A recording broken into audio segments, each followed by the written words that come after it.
Gott kvöld, bræður og systur. Drottinn blessi ykkur. Það gleður mig mjög að sjá að bræðurnir og systurnar eru glöð, hamingjusöm og lofa Drottinn. Þannig á það að vera. Þegar við komum saman eigum við að lofa Drottinn með mikilli gleði og af öllu hjarta, því það er það sem Drottinn vill, að við lofum hann.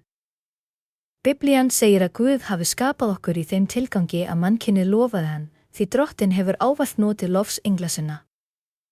En hann skapaði manninn svo að hann gæti einnig lofa Drottinn. En það sem Drottinn leyfði tilvist þess óvinar sem reis upp gegn Guði, hefur sá óvinur staðið í vegi fyrir manninum allt frá því Guð skapaði manninn og konuna. Sá óvinur hefur stöðugt sett hindranir á veg mannsins og reynt að koma í veg fyrir að hann lofi Guð, leiti hans og hlýði honum. Þess vegna kenndi Guð fólkinu boðorð sín á þeim tíma, á dögum Adams og Evu og allra þeirra sem lifðu fram á flóðinu. Guð kenndi hverjum og einum boðorð sín í samvisku þeirra. En óvinurinn stóð gegn því og vildi ekki að mannkynið lofaði Guð. Hann vildi að það snerist gegn Guði og hlýnaðist boðorðum hans og gerði þvert á móti því sem Guð vildi. Þess vegna villtist mannkynið af leiðinni, því hið illa hafði meiri áhrif en hið góða. Þannig fjarlægist mannkynið Guð og Guð fór einnig að snúa sér frá þessu uppreisnargjarna, þrjóska og óhlýna fólki. Samt hefur þessi barátta haldið áfram í gegnum þúsundir ára. Baráttan er enn sú sama. Ein kynslóð kemur og önnur fer. Nú erum það við sem lifum í þessum heimi og á þessum tíma. Við upplifum einnig þessar reynslur þar sem við kynnumst vegi Drottins. En óvinurinn reynir ávallt að leggja hindranir í líf okkar til að leiða okkur af veginum og koma í veg fyrir að við þóknumst Drottni. Þannig er það til dæmis hér í Sálmi 67, þar sem Drottinn undirstrikar hvers vegna við vorum sköpuð og hver tilgangur Guðs með okkur er. Þar segir: Guð sé oss náðugur og blessi oss, hann láti ásjónu sína lýsa meðal voru. Hér er verið að tala kirkjuna, þá sem trúa á við trú. Stins og einnig þann leif sem Drottinn lét eftir frá upphafi, áður en Drottinn Jesús Kristur kom.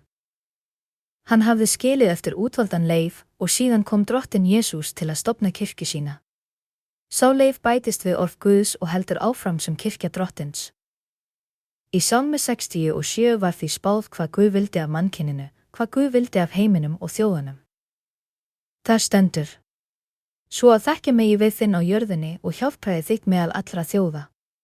Og síðan segir: Lýðirnir skulu lofa þig og Guð, þið skulu gjörvallir lýðir lofa. Hverjir eiga að lofa Guð? Allar þjóðir. Allar þjóðir eiga að lofa Guð. Og enn fremur. Þjóðirnar gleðjist og fagni. Það er það sem Guð vill, að allar þjóðir gleðjist og fagni í Drottni. Þannig á einnig fyrirheitinu sem Guð gaf Abraham að rætast, þegar hann sagði að Abraham myndi verða faðir margra þjóða, því í mörgum þjóðum myndu menn trúa á Drottinn fyrir trú. Þá snýr fólkið sér til Guðs og lofa hann. Við bíðum því eftir að þetta fyrirheit, sem þeirra er byrjað að rætast, nái fullri uppfyllingu, að fyrirheiti til Abrahams rætist að fullu og að allar þjóðir kynnist Guði. Nú lifum við á erfiðum tímum, því að mikil ágreiningur og sundrung ríkir meðal manna í heiminum. Sumir trúa á Guð, aðrir ekki. Og þeir sem ekki trúa á Guð, þeir sem kalla sig trúleysingja, reyna að stjórna heiminum og láta heiminn gleyma Guði með öllu, því það er markmið djöfulsins. Við stöndum í þessari baráttu og við sem erum börn Guðs, þó við séum enn svo fá, bíðum eftir að Drottinn uppfylli fyrirheit sín og hjálpi okkur, styðji okkur og styrki, svo að við getum boðað fagnaðarerindið. Veri gott fordæmi og vitnisburður og flutt orð Drottins til margra manna. Nú þegar samgöngur eru auðveldar og samskiptamiðlar eins og internetið eru til staðar, biðjum við Drottinn að hjálpa okkur öllum, kenna okkur og búa okkur undir að þjóna honum á þennan boðandi hátt. Svo að fólk kynnist Guði og að öfl hins illa komi ekki svo sterkt gegn okkur sem erum svo fá, heldur að við megum standaðu.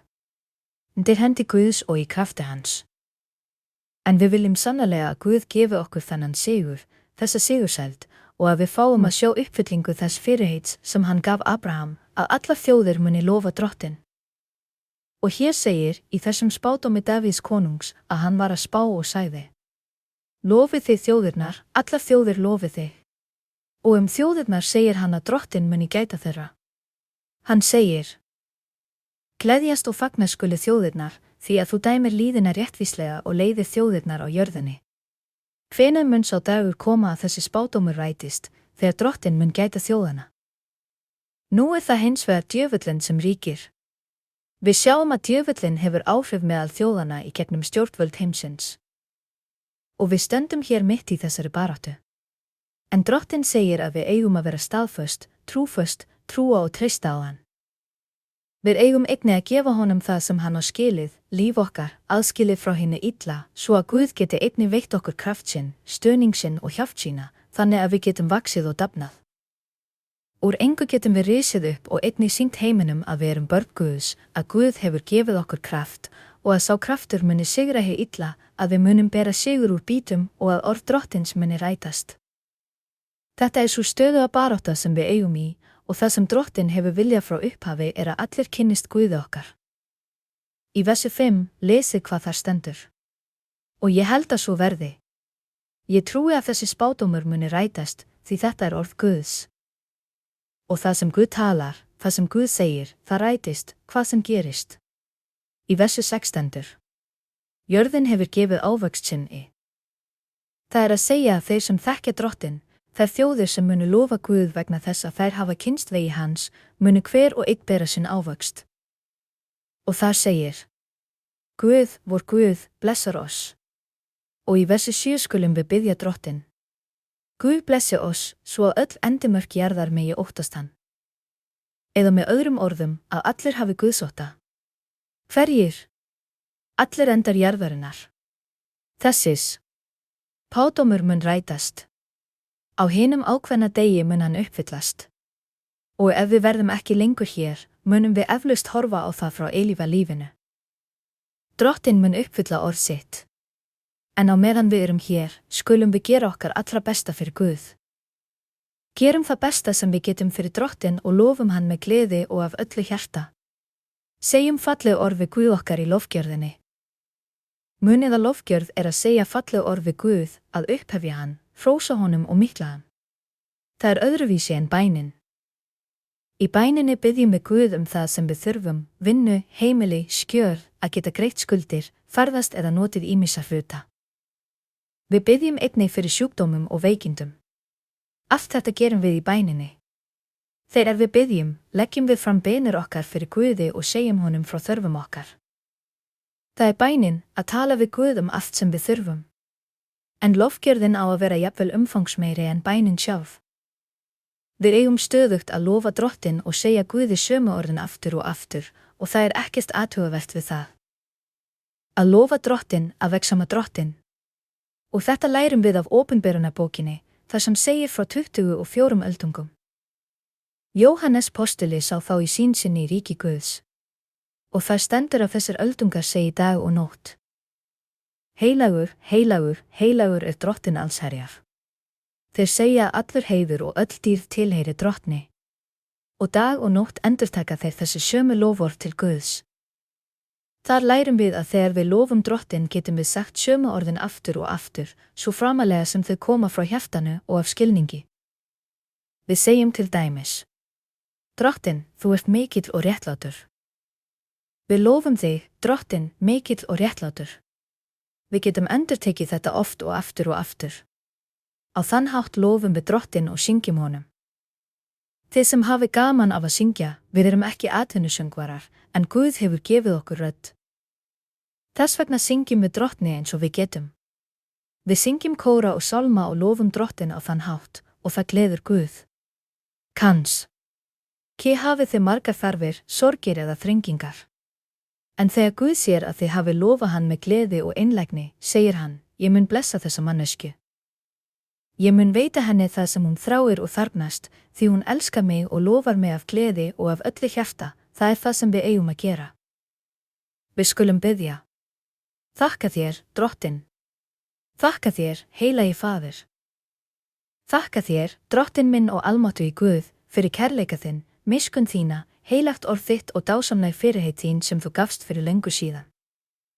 Þú lofaðir þeim og talaðir þau, Drottinn, fyrir mörgum árum, og í dag sjáum við uppfyllingu allra þessara dýrlegu fyrirheita. Þakka þér, eilífi Guð. Hjálpaðu okkur, Drottinn, að þjóna þér, elska þig, gera vilja þinn og þóknast þér. Hjálpaðu okkur að taka á móti kraftinum að ofan og þjóta þessar gjafir og andlegu blessanir, svo að við getum boðað fagnaðarerindið allan heim. Þakka þér, Faðir. Þakka þér í nafni sonar þíns, Jesú Krists frá Nasaret. Drottinn, blessaðu og réttu fram læknandi hönd þína. Læknaðu sjúkdóma, hreinsaðu og frelsaðu hvern og einn. Ávítaðu óhreina anda, ávítaðu galdra og töfra, fjarlægðu, Drottinn, sérhverja bölvun. Læknaðu sérhvert sjúkdóm og sérhverja þjáningu. Drottinn, við vonum á þig og treystum á þig. Þakka þér, Faðir, í nafni Krists. Guði sé dýrð að eilífu. Lofgjörðin, heiðurinn og dýrðin tilheyra þér. Þakka þér, Faðir minn. Vinsamlegast taktu hönd mína, Drottinn, því ég vil ganga með þér. Með blóði þínu greiddir þú fyrir mig hér og ég vil þjóna þér í dag. Ég þrái að sigra hið illa og lifa í heilarleika. Með blóði þínu greiddir þú fyrir mig hér, ég vil þjóna þér í dag, ég vil þjóna þér í dag. Ég þrái að sigra hið illa og lifa í heilarleika. Vinsamlegast taktu hönd mína, Drottinn, því ég vil ganga með þér. Þakka þér, Drottinn. Þakka þér, heilagi Faðir. Heiðurinn tilheyrir Guði mínum. Drottinn blessi ykkur. Drottinn blessi ykkur ríkulega. Þangað til næst.